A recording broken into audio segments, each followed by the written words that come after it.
pagi-pagi ni memang selalu kelam kabut sikit kan? Semua benda nak kena cepat. Tapi jangan risau, hari ni kita nak kongsikan satu panduan keselamatan yang paling mantap khas untuk pastikan rutin hantar anak ke SK Jenjarom berjalan selancar yang mungkin.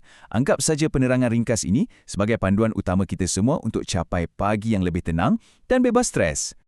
Okey, jom kita terus masuk ke poin pertama.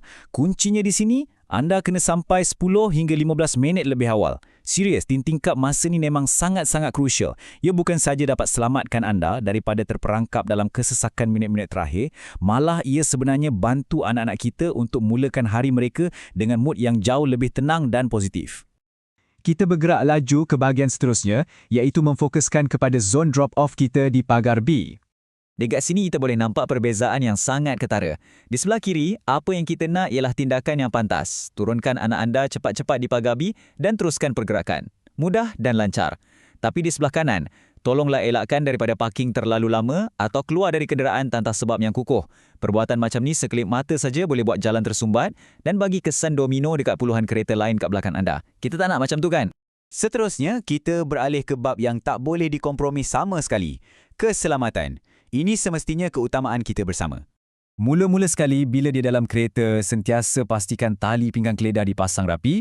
Kemudian, bila dah sampai, pastikan anak-anak turun hanya di zon-zon selamat yang dah ditetapkan. Dan yang paling penting, patuhi setiap arahan guru dan pengawal keselamatan di lokasi. Jangan bawa laju, ikut saja arahan mereka bulat-bulat sebab peraturan ni memang wujud demi melindungi anak-anak kita. Okey, macam mana pula kalau perancangan pagi tu tiba-tiba lari bajet? Mari kita tengok bab komunikasi dan kecemasan, di mana anda perlu maklumkan pihak sekolah dengan segera. Kalau tiba-tiba anak anda lewat atau tak dapat hadir, tolong maklumkan terus melalui saluran WhatsApp rasmi sekolah. Jangan biarkan guru-guru tertanya-tanya. Untuk sebarang situasi kecemasan pula, terus saja hubungi pihak pejabat. Dan satu lagi benda wajib, pastikan nombor telefon anda sentiasa aktif. Ini tersangatlah penting supaya kalau ada apa-apa hal yang tak dijangka, pihak sekolah boleh respons dan cari anda dengan efisien. Jadi, perkara paling penting di sini ialah memahami beberapa larangan keras. Ini adalah tindakan yang dilarang sama sekali ya.